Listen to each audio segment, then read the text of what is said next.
Good evening. We're here for another episode of On the Porch with Pastor, and glad you're enjoying these. I want to say hello to my friend who specially requested another episode. You know who you are. And thank you all once again for listening. Tonight is a little installment called Soul Tending. I read not long ago how gardening has risen in popularity among young American males.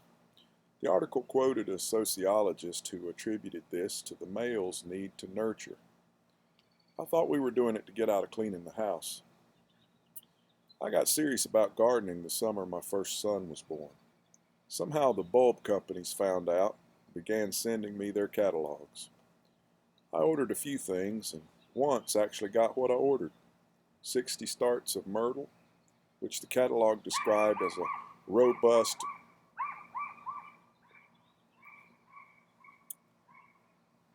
excuse me, I don't know if you heard that or not. That is the, I don't know if you heard it, that's the bane of my existence. Otherwise known as the neighbor's yippy dog. Let me back up here. I ordered 60 starts of myrtle, which the catalog described as a robust, breathtaking carpet of emerald beauty. Today I have a beautiful stand of myrtle underneath my maple tree.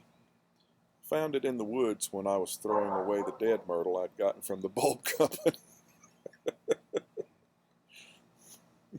My neighbors like to garden too.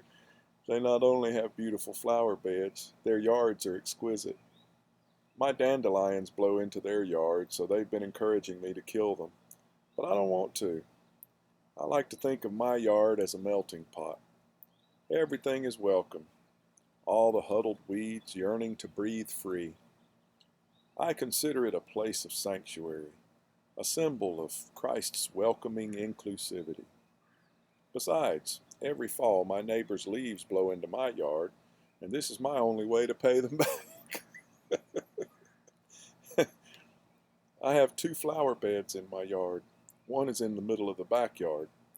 A big sinkhole opened up right before we moved in, and the previous owner brought in a load of sand to fill it up, which meant I had a giant litter box for all the neighborhood cats.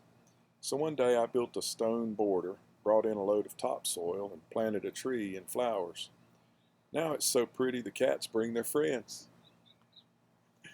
My other flower bed is one of those garden in a can things.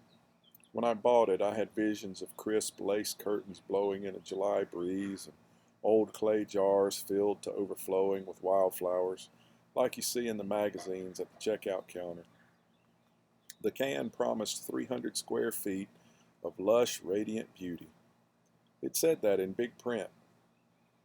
What it said in small print was that you have to turn the earth over to a depth of 6 inches. I borrowed my neighbor's rototiller since I wasn't about to let my wife do all that work by hand. The garden didn't do too well the first summer. Then I read an article about how forest fires cause wildflowers to grow real thick. So I set the garden on fire, and a pine tree, and my gardening shed.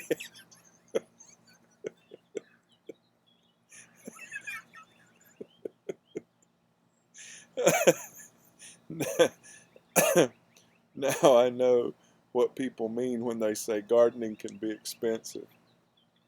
The second summer, the flowers were thick.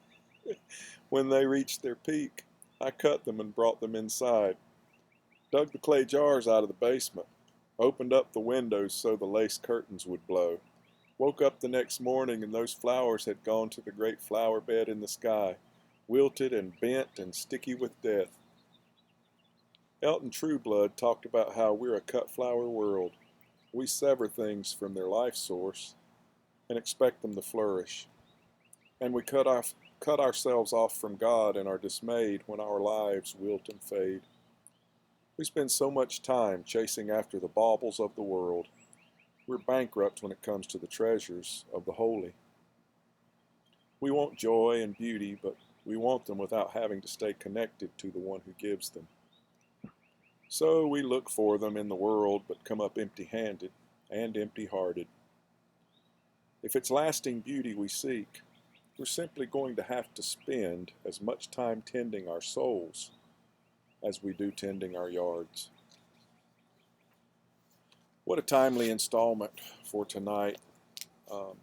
This is, of course, spring, and for most folks in the United States, flowers are starting to grow, wildflowers are blooming, and people are starting to plant their flower beds and their gardens and have to mow their lawns and all of those things. As a matter of fact, went and procured a few Leland cypress trees today to plant tomorrow morning.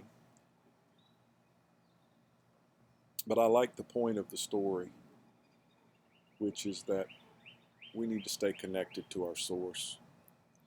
This is Easter weekend. I'm talking to you on Good Friday. And I think it's time for everyone who names the name of Christ to get reconnected to the source.